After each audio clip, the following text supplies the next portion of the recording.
Hello everyone, I am Mome, And I'm Bailey, and this is Intro. and this is Podcast. That was pretty Great. good, yeah. Snappy. Who's starting this time? I believe last time, you chose... Oh, it's no, me, no, it's last me. time it was Ghost. No, I chose the Ghosts, and now you choose. Okay. Oh man, I didn't add anything, because in the last few weeks, I didn't have any time to, think of topics and daydream, because all my daydreamings have been replaced by existential terror. Well, okay, there's a topic on here that jumped out at me today, which Okay. is anesthesia is a fucking terrifying thing. Tell me about this. Now I gotta remember what I meant by that. So here's the thing, right? Do you know what anesthesia is? Isn't it like where they knock you out? Yeah, they either give you a mask to inhale, or they give you Inject a you. vaccine, or they anesthetiate a certain part of you, but full body anesthesia, right? Mm-hmm. Do you know how it works? I don't know, I've had it done. Okay. I don't know how it works either. And then I tried looking it up, and I figured out that no one really knows how it works. And it's kind of weird, because this is the thing, what we know is that it makes you, completely paralyzed. Yep. And it makes you unable to have new memories, right? Okay. But we don't really know if you're still conscious or not. I mean, from experience, I would say I was not conscious. Yeah, but it stops you from forming new memories during the time. Oh, shit. Oh. So we know that's a thing. And we that's know fucky. that it does paralyze you. And this I feel brings up brings up a couple of topics. First of all, why the fuck is medicine so fucking dumb and compared to other sciences? It feels like when it comes to medicine, no one knows anything. They just try shit out and do what works. It feels like we haven't gotten that much further from old ass medicine where they just put leeches on you. They're just, because it worked before, it must work now too. Right, yeah. It's just basically just a more complicated version of that, but we don't actually know what it does. I always You know love that this if you idea. eat, yeah. I always love this idea of imagining stuff in the present as feeling as archaic as leeches do, because you're probably right. There's going to be some medicinal practices that people look back at in 100 years and go, pathetic, idiotic, what a bunch of fools. That just amuses me. So, are you terrified by the fact that just the not knowing, or is it that in not knowing there's a lot of space for bad things to happen? Well, I mean, in all medicine, there's a lot of space for bad things to happen. But that's not the thing that is terrifying. It's sort of a funny thing about medicine. We just take pills because it worked on other people that had similar symptoms. Most of the times we never actually know what's wrong with us. No one's gonna take you and do all of the fucking things ever on you to figure out the exact fucking cause of I don't know, your foot pain or something. Mm-hmm. They're just gonna be, I guess, it could be those things, and I guess some of those things are fixed by this, so we could do this vaccine, or we could do this therapy, and it might fix it, but no one's gonna actually, really look at what's wrong. Mm-hmm. Because it would be such a long time to do that for every single person who's sick ever. It just sort of is just I guess it worked before, so we do it again. But there's so much less science in it. I mean, there is science. People are really smart in medicine, and they do a lot, but it just feels much less sciencey than other sciences like physics or Is chemistry. this the case that it's much less sciencey, or is it the case that you haven't looked deep enough into these other sciences to see their holes? Oh, I've definitely looked deeper into physics than I have in medicine, dude. Fair enough. But what about the stuff like, again, this is totally layman, but, you know, where they say there can be a particle in two different places and it can affect each other over distance, blah, blah, blah, like you can... Yeah, that's quantum physics. That is, like, a hole that exists, but it's not like... It's not like we've created a system for that works pretty much every time, right? Like it's not like we're looking at a star and we're like,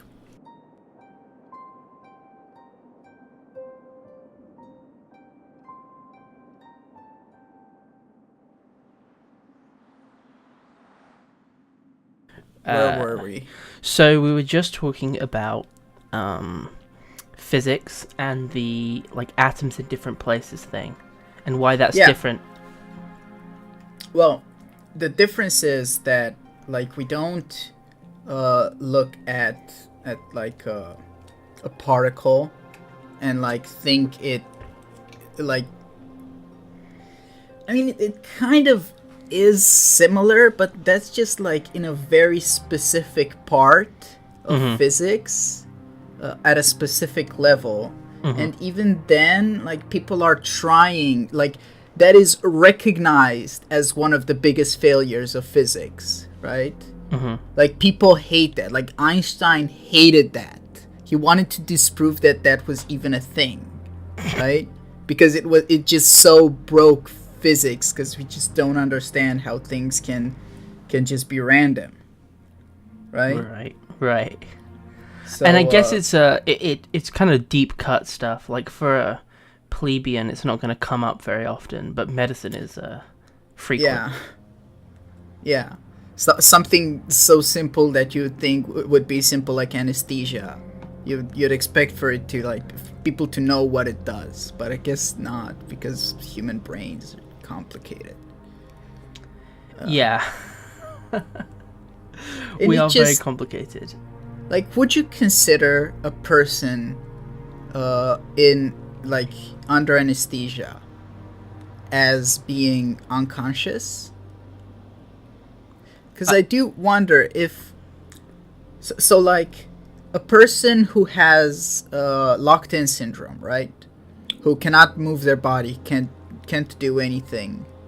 Sometimes can move their eyes, not even that. But underneath, in their brain, they are actually... conscious, right? And they are experienced stuff, but they can't talk, tell anyone, move anything, right? They're just stuck in their own body. And then there's like short-term memory loss, like in Memento, right? Like I was thinking Finding Nemo, but yeah, or that. Like you can't create new memories. So if you basically like mix those two, is that the same as unconscious? It kind of has the same effects. Yeah, in some ways. I mean, it's hard to distinguish at least. Right? Like when you can't create new memories, right? You can say, well, 5 minutes ago, since I can't remember anything, that was unconscious of me. But people wouldn't call that unconscious because he was talking to them, he was acting like a conscious person, even though... So could you say that much like autism, consciousness is a spectrum? Well, I wouldn't say it's a spectrum. It's like two different variables that need to be considered. Because as well, if you have locked-in syndrome, then you can't communicate, you can't tell anyone, so no one observes that you are conscious, but you know that you are conscious. Sure. Because you can create memories. But if you like link those two, then you can't tell that that you were conscious during anesthesia. No one else can tell. So how can you tell? It is basically like a Schrodinger's consciousness. Mm-hmm.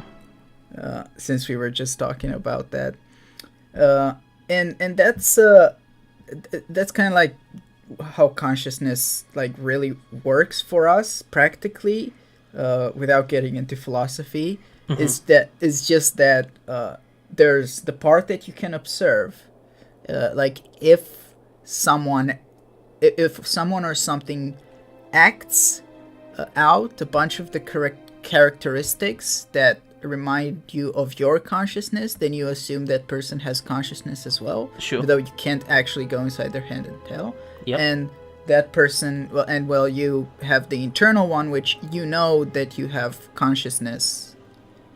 Like, you're the only one who can certainly know that you have consciousness. So there's simulated consciousness that you get from other people, and very clear consciousness that you have your own. I don't know, even that might be simulated, but it's less simulated than other people's consciousness. For sure. Like, you need to suppress both of them in order for someone to say, yes, that person is unconscious. Even though, like, in that moment, they might be conscious. They're just will never be able to tell you, right? Right. Nor will they ever be able to remember being conscious. It's kind of like being drunk, right? Say that person wasn't conscious. They were drunk. They were like blackout drunk. They can't even remember what they're doing, what they did, right? Yeah, I mean, to sort of tangent on that, I think that the inability to perceive other people's consciousnesses is like a pretty central human issue, you know, like, this is a really basic example, but I think it holds true.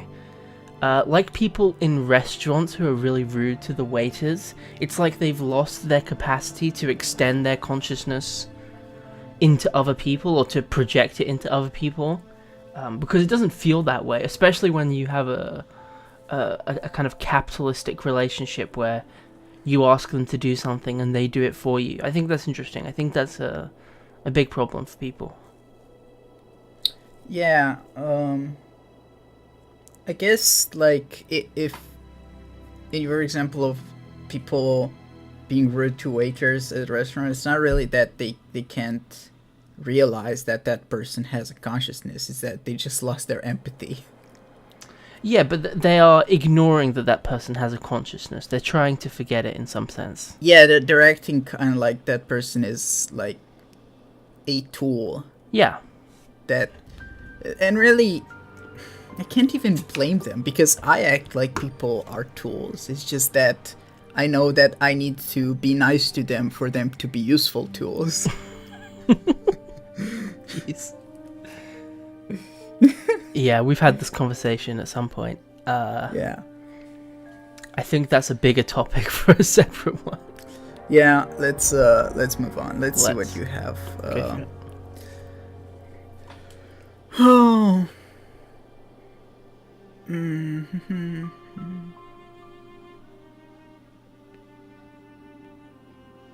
I feel like a lot of these like would be good connections with with some of mine. Mm-hmm. Like Fear of the Future, High and Low Art. Yeah. Let's go with I wanted to know what the fuck is the SOMA problem. Great, I love this one. So in the book Brave New World, there's this drug called SOMA, which is basically kind of like a super antidepressant. It makes you really happy and all your needs feel satiated. And you know, you need no effort, it doesn't cost any money, people can just take it. And so the problem within that is, or the question, I guess, is that if you could take just some kind of medication, a drug, whatever, that would fully fill your needs, you would feel totally connected, total friendship, whatever you want to feel, it can fill the emotional needs you have. Is that something you would or should take, as opposed to earning it, so to speak, trying to create it in your own life? Well, here's the thing. The reason why we want to earn things is because that makes us feel good. That makes us get dopamine. So I feel like a person who is kind of who necessitates earning things in order to feel good is kind of biased. I don't see how a person cannot give a biased answer to that, because I feel like, yes, that pill would be great. It might result in some bad things outside of your brain, but within your brain, you're fine. You get everything you'd want, just complete bliss, right? But here's the thing. It's like asking a person, would you be something that doesn't even exist or can't even imagine, right? Sure. Would you what would you, it's like asking someone, what would you think about having a squirrel brain? Okay, so let me go down to the core of the question. Is fundamentally, should positive emotions be earned, or is it better to just have them simulated? Yeah, and I'm saying that I think that question cannot be answered because humans have just a biological bias towards it being earned. So it kind of like it's kind of like asking someone if they should be alive or not. But you can think seriously about that, even if obviously you want to be alive. Yes, but it would be a very hard bias to get past. If you would ask me, I would say, there's nothing inherent about positive emotions that makes them better if they are earned, right? It's just that our brain gives us our positive emotions only when we earn them. Because that's kind of like the point. I mean, really, just the entire idea of earning something is kind of weird. Just in what sense? If you took that pill, if you managed to live in such a advanced society where you had a pill that could just say, hey, brain, fuck you, I can do your job better than you can. I can release all the dopamine myself. It don't need you. Then you basically you've kind of earned it, right? How? It's like, yeah, it's kind of like it's kind of like if someone would try to go across the street, right? But they're trying to go all the way around the entire circumference of the earth to get to the other side of the street. Is that would you say that they earned it compared to the person who just crosses at the catwalk? It's a fair point. Yeah, it's just we are people. Literally, our entire history has been creating shortcuts to be more lazy. That is literally what everything we've done has led to that. And we create games just so we can feel like Sure. we're not lazy. I mean, that is pure stimulated positive emotion, simulated. Yeah, and then we find ways to cheat even in the game. So, but do you think that creates a fulfilled person? I mean, isn't that in the hypothesis of the question? It does fulfill you? Sure, I'm just talking about the specific example. What, the pill?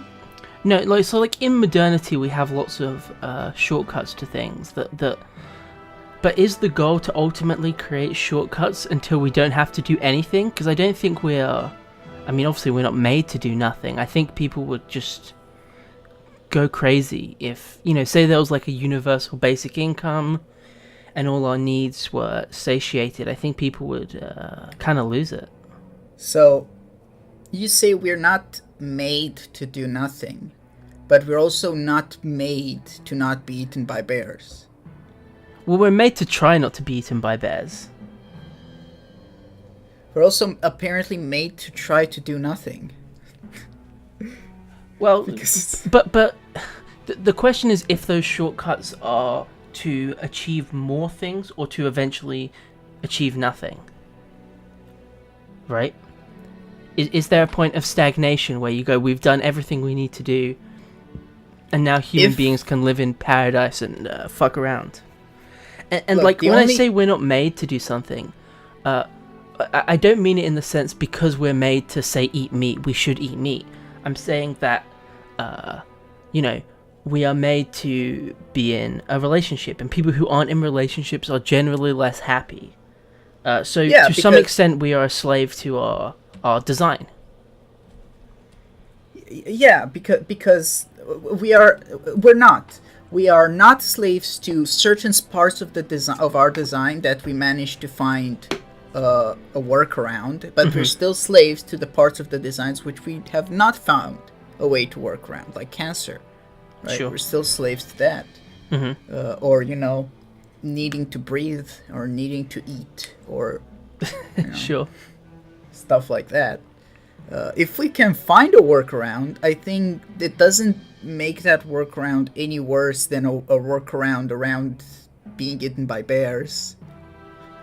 It's just something that we can't really imagine, because this specific workaround has to do with the very nature of our brains, right?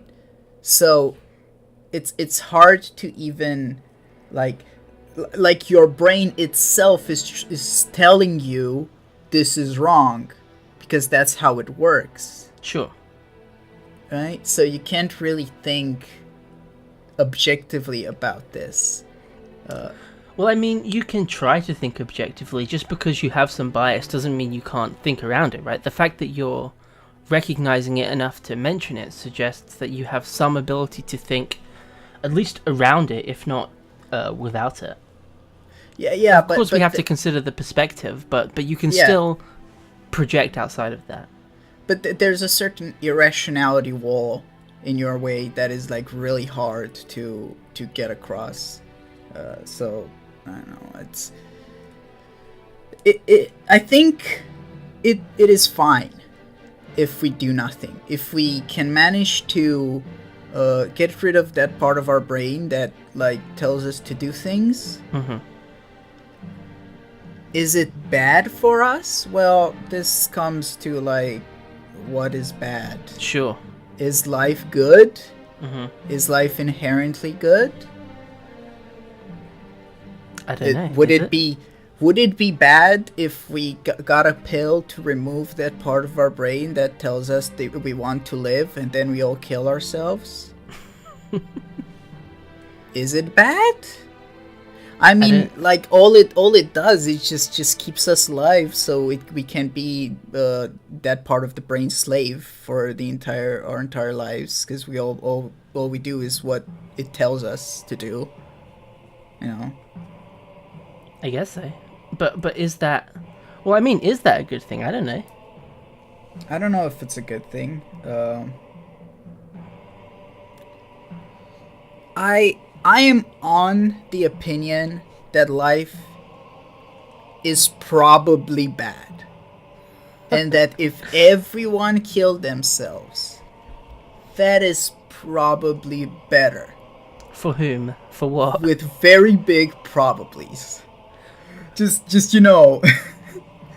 not for whom, just for them, like this is the thing. It's like saying, is it bad to give someone a pill so that they don't feel like they want to be alive anymore? Well, obviously, like, you can't answer that because you want to be alive, because your brain tells you want to be alive. You can answer that, though. You can say... Well, I mean, you've just said probably, right? So you have been able to answer that. I think you underestimate the limits of your own brain. You can say there is a chance that my instincts might be wrong, you know. I can say, oh, I really like to eat candy and, you know, whatever. But I know that I shouldn't do it just because you want to do it, just because parts of you pull you to do it. I think that has little to do with your recognition. Our brains are pretty powerful. I mean, there are limits, but they're quite powerful. I think if I was more powerful than the part of my brain that tells me I want to live, I would have killed myself like 50 times by now. Sure, but there's inherently. Of course, but doesn't mean you can't recognize the value of life just because you want to live it. You can say, okay, I want to be alive because my brain tells me, but, right? You can easily do that. I mean, look, what is the value? Oh my god, if we're gonna get into like really like, what is the value of life? So really, what is the value of life? Well, first of all, we all want to live like an inherent thing. Mm-hmm. But if we take that away, maybe we find life interesting, right?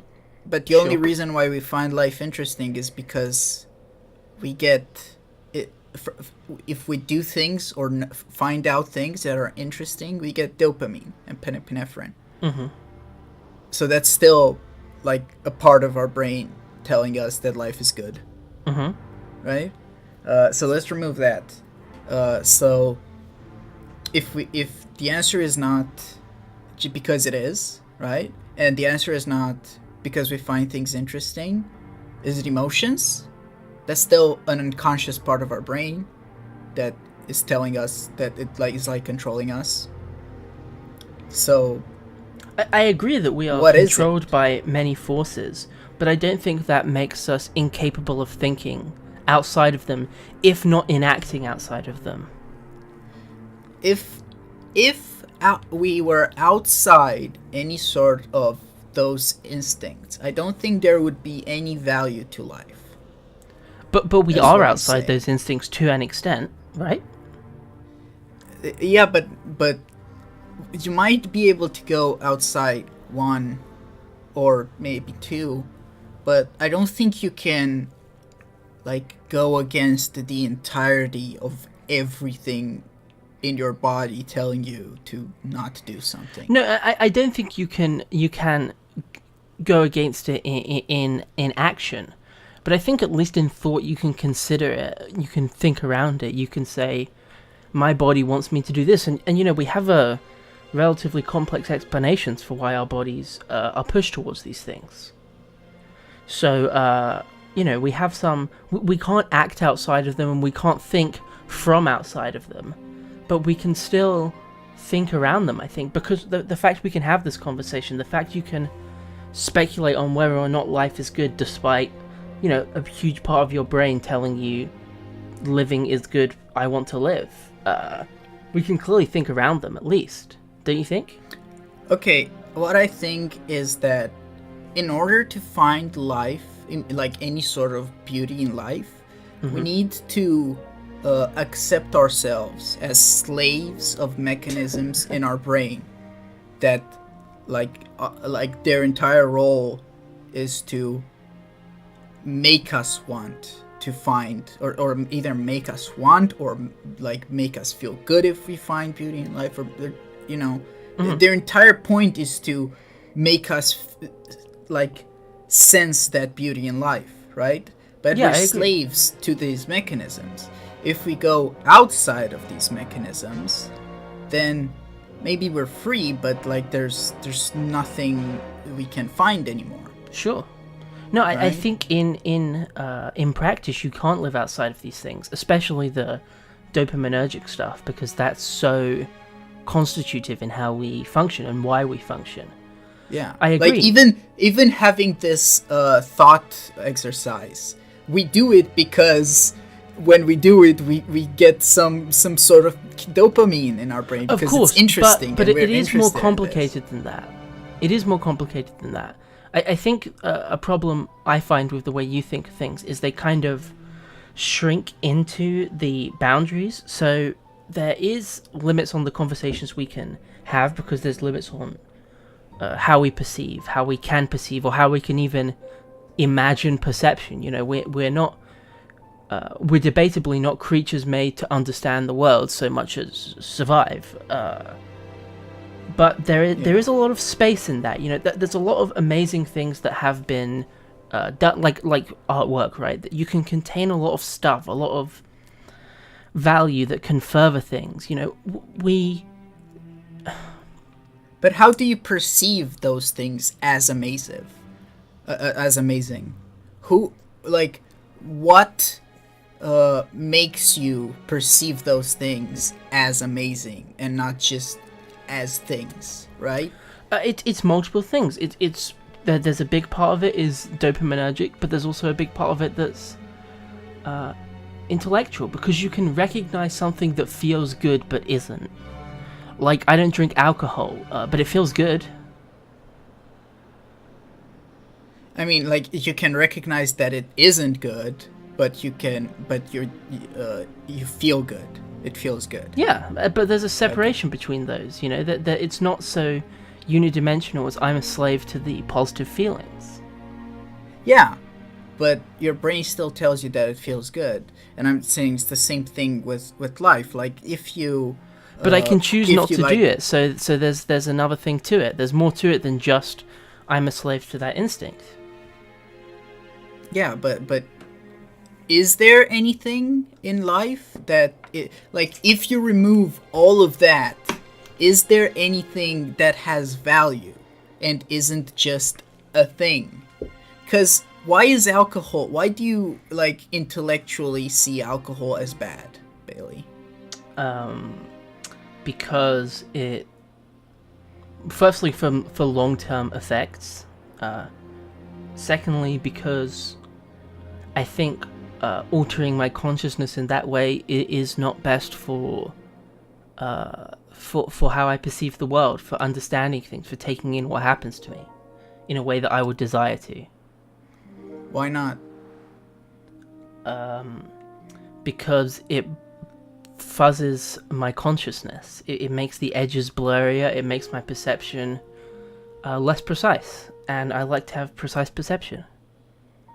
Okay, why is less precise perception a bad thing? For me, not for anyone else. For me, because I want to make art, and to make art, I have to understand the world around me in some way, and to do so from an altered state, a less conscious state, is a suboptimal way to do that. Yeah. Okay, why do you want to make art? Well, I think you see where this is going. I see where you're going. Like, I think if I ask you than that. why enough, you're gonna get to because I want to live, because my brain is telling to me I want to survive. I agree. I agree. It's all embedded in this stuff, but there is wiggle room within that, right? Like, I could choose that. Oh, I like to have an altered state of consciousness. I can come to different conclusions within that same basis. That there is, you know, people are different. The brain gives you a deck of cards, and you can play as much as you want with those deck of cards, but you can't play with cards from outside of that deck. I agree. And if I ask you how would it be if you just give up those cards and, like, play with something outside the deck, you can't tell me, because you don't have the cards to explain that. Okay, so let me take that a little differently. So cards is a good way of referring to it, but it's obviously it's a metaphor. It's slightly simplified. Yeah. I think part of the value of art and of metaphor is that it can contain information more complex than we're able to currently perceive. That's probably still embedded. I mean, that's almost definitely still embedded in the deck of cards, in what we're dealt. But the subconscious has a lot more knowledge than the conscious, and you can transmute that through. And so the cards, yes, there's, say, 52 cards, but there's X million combinations, right? Does that make sense? Yeah, there are millions of combinations. But you can't make a combination that describes something outside of that deck of cards. You can only make combinations that describes things within the deck of cards. That uses yes and no, right? Because we also have imagination. We're not limited to the precise corners of that. So I can say, when I drink alcohol, I feel happy. I feel positive emotion.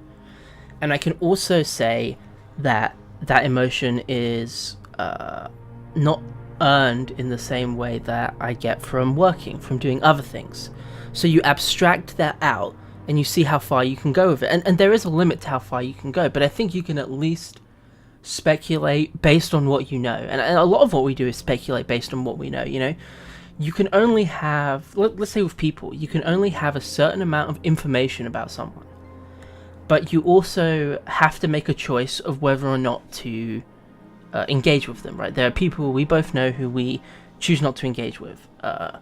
And that is a imaginative process to some extent. You say, I've been presented with these cards.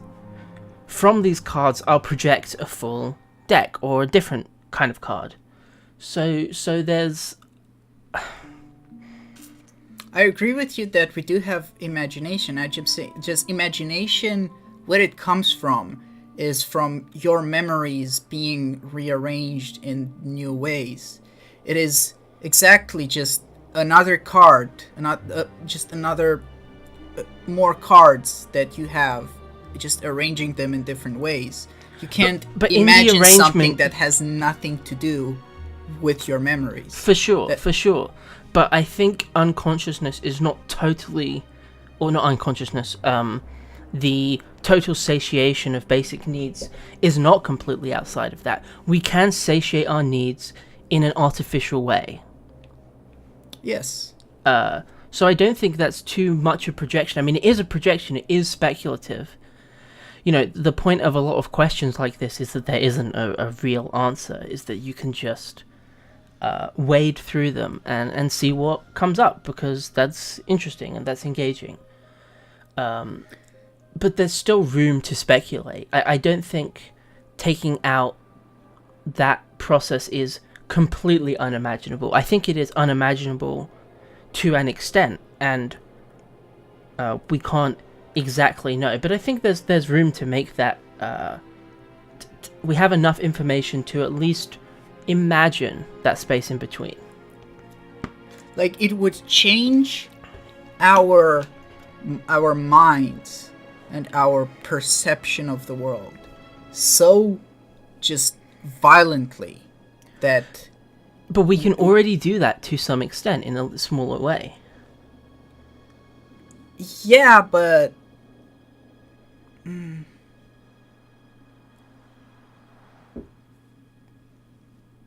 Trying to think, like, is there anything that we could do? Like there are things, like we do things to get dopamine, like we do. I guess the result would be that if there was such a pill that would result in us gaining everything we want from our heads, right? Mm-hmm.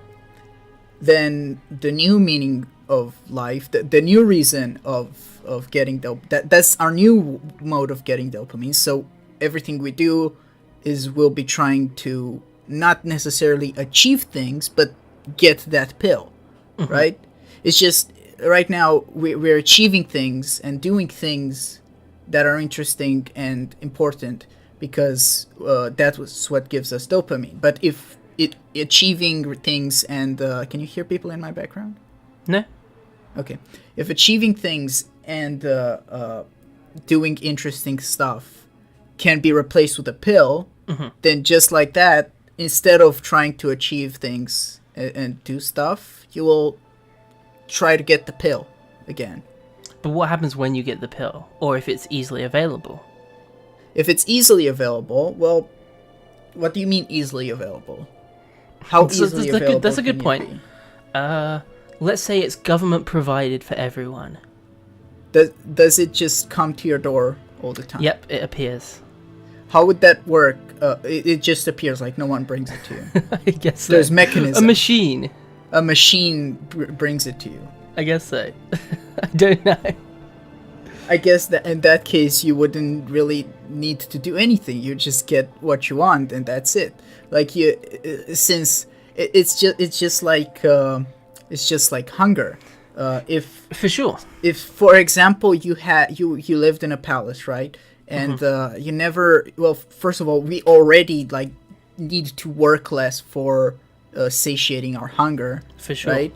If say we didn't even need to go to the store or get money for it, if we just had government mandated food that came to our doorstep every day, that was already prepared and eatable immediately, that would not give us any sort of diseases and would be healthy, then yeah, it's kind of like that. Then you don't even think about hunger anymore. You don't even think about trying to do anything that satiates your hunger, because it's always going to be satiated. I mean, you always kind of have to like get the food in your mouth, just as Sure. how you need to get the pill in your mouth.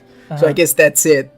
So once again, you wouldn't try. It's just like how you don't really think about doing stuff to satiate your hunger today compared to before, when it was the only thing that was important, like thinking about how to make your grain and how to hunt your meat and all of that just was everything you could think of. Now you barely think about it because you just get it. So It would be the same. Like you wouldn't even think about interesting things. You wouldn't even think about achieving anything, because why would you? Well, here's a follow-up It's already question. in my mouth. Since we've been able to get very easy access to food, that has led us to have our brains be occupied with other things, other levels of things. So, again, pure speculation, and you can say, I don't know, and that's fine. If we satiate that need, does it give us brain space to do something greater? Or is that system so fundamental that there isn't any room? I think that system makes us do things that are greater than us. I mean, it depends on... it's in the eye of the beholder whether what we do is great or not, of course. Of course, we certainly think that what we do is great. But on a larger scale, at least. Things that we now, with our brains, perceive as great things that humanity has done, are only done because of that mechanism that makes us want to do those things. Well, if it's we not didn't only have done this because of that mechanism, though. We wouldn't do that. It's driven by that mechanism, but there are other means within that mechanism to do it, you know? Like, you wouldn't even...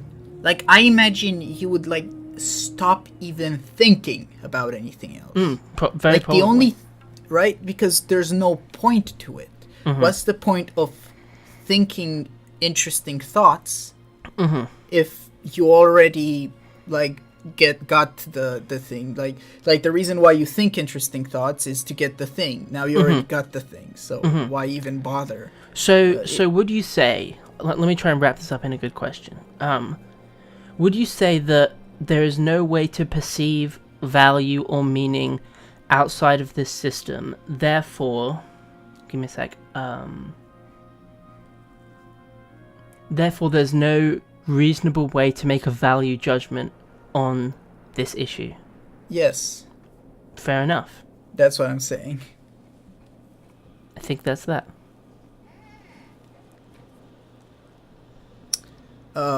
I'm just going to go to the bathroom real quick.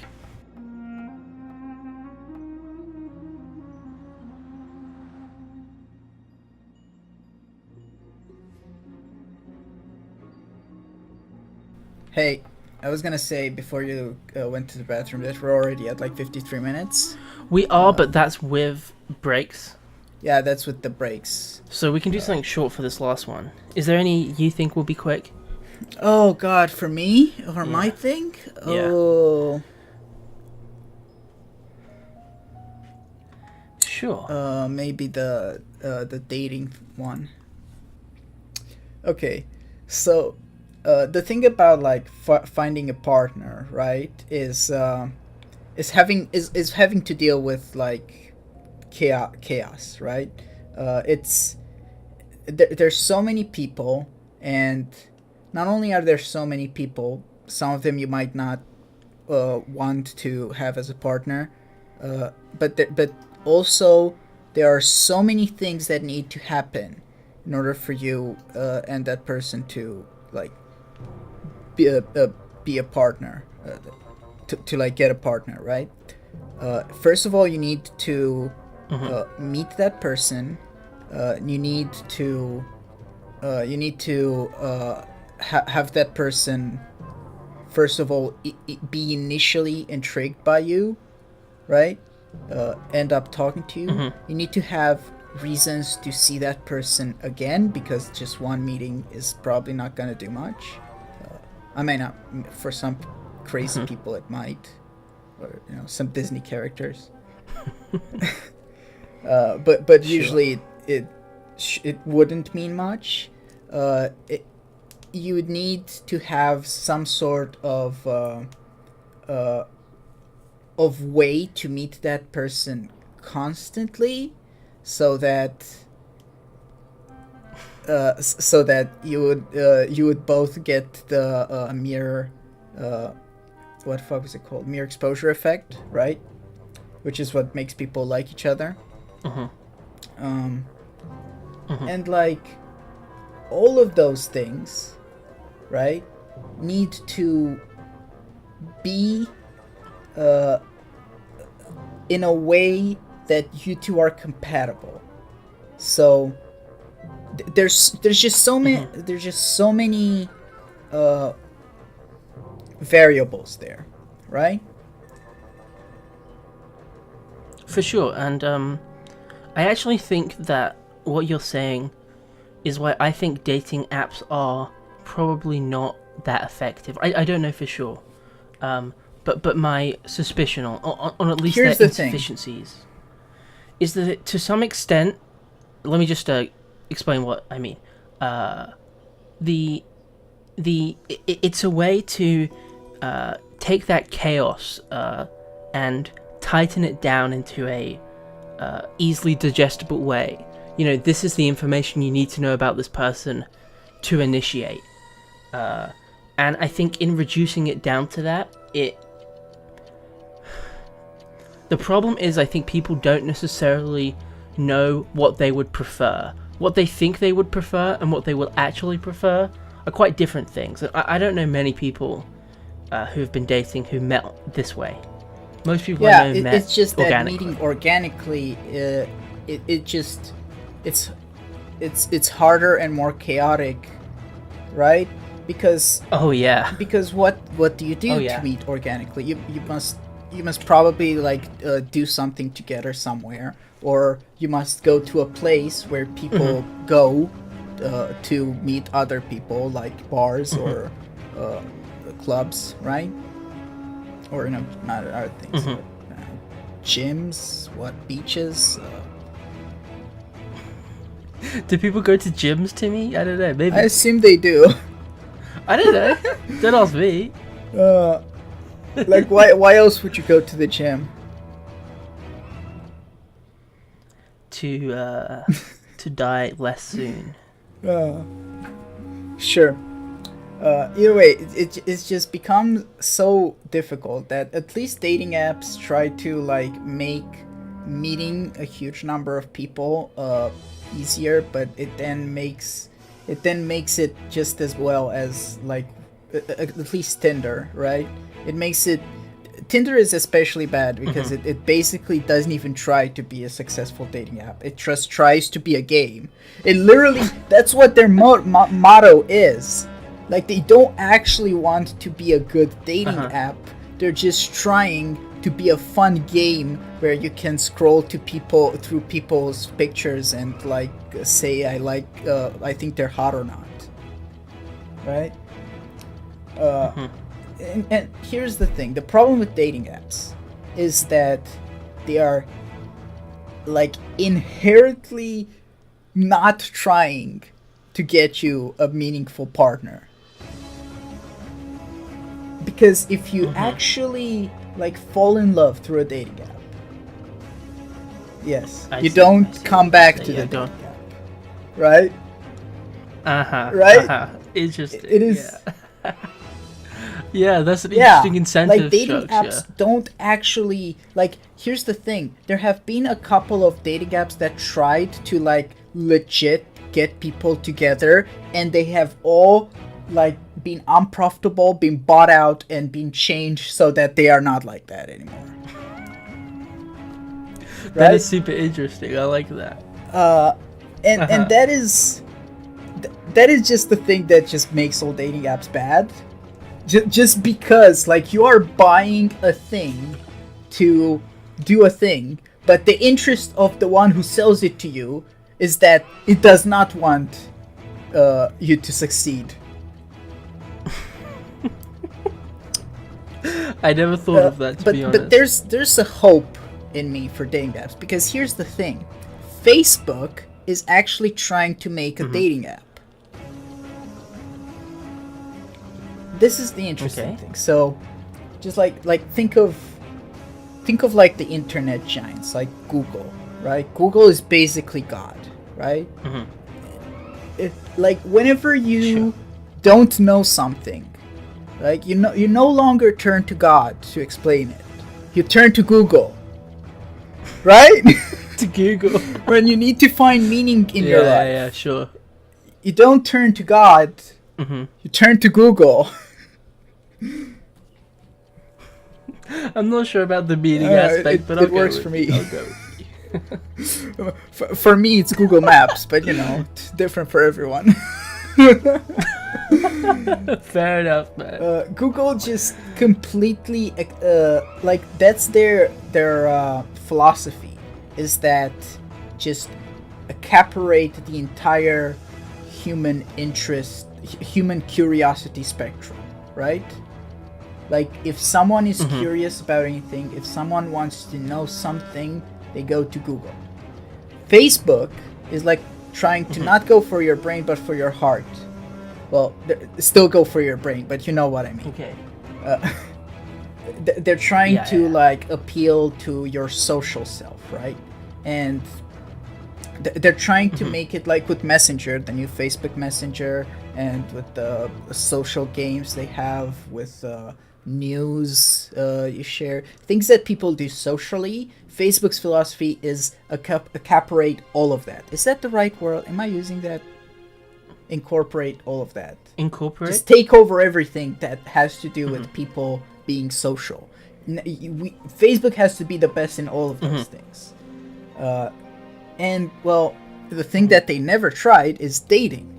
And here's the thing, Facebook already doesn't get money from the social aspects of its platform. Well, kind of, but, you know, it gets money from ads, right? And from spying on you.